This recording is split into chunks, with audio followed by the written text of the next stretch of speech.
The Eraserhood is ghosts walking around a crumbling facade of a place of former glory.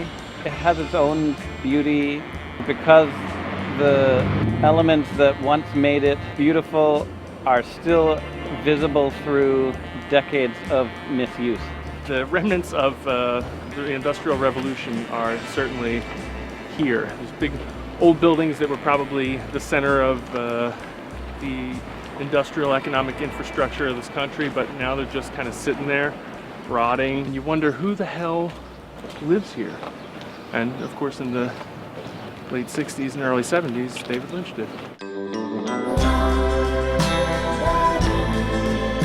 I feel like Lynch talking about this neighborhood as a major influence for his work is not just him talking. I think it really was an important, formative experience to actually be here, and it sounds like it completely changed his life. Lynch probably wouldn't have written and filmed some of the things that he did if he hadn't experienced this. It's obvious how it affected him and how he incorporated his experiences of this neighborhood into Eraserhead. And certainly it's easy to look at the movie after you know this neighborhood and say, oh look, he was thinking of this spot when he filmed this, he was thinking of that spot when he filmed that. It's almost as if he did his best to recreate it in a different place, in a different time.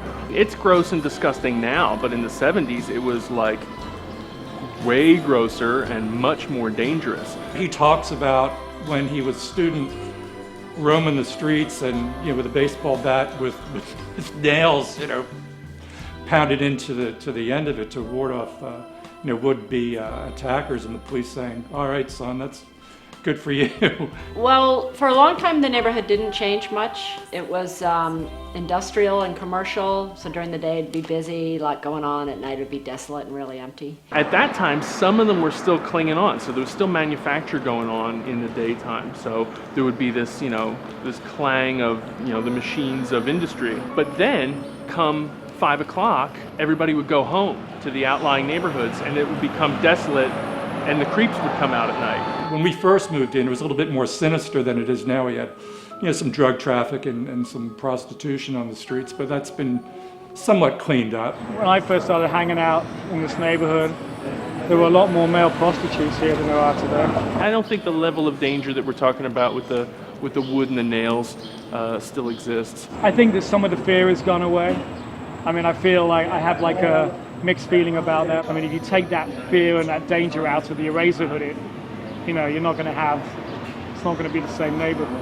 I love the fact that now at night I can go out and walk around and walk the dog, and I see other people walking their dogs, and there's people out, and it wasn't like that for a long time. And artists are coming in, new kinds of residents are coming in, a lot of the factories are being turned into condominiums, but it still has its old character. It still very much looks like it did when Lynch was here to a large extent, so it is pretty unique in the sense that I don't think there's any other combination quite like this. I would like to see it stay the sort of mix of business, residential, high-end, low-end, you know, however you want to put it. I don't think there's any danger of it becoming a really gentrified place where it's not going to retain its community of artists. I think a lot of artists come here and they look at this and they go, wow, this is unlike anything I've seen before except in the movies.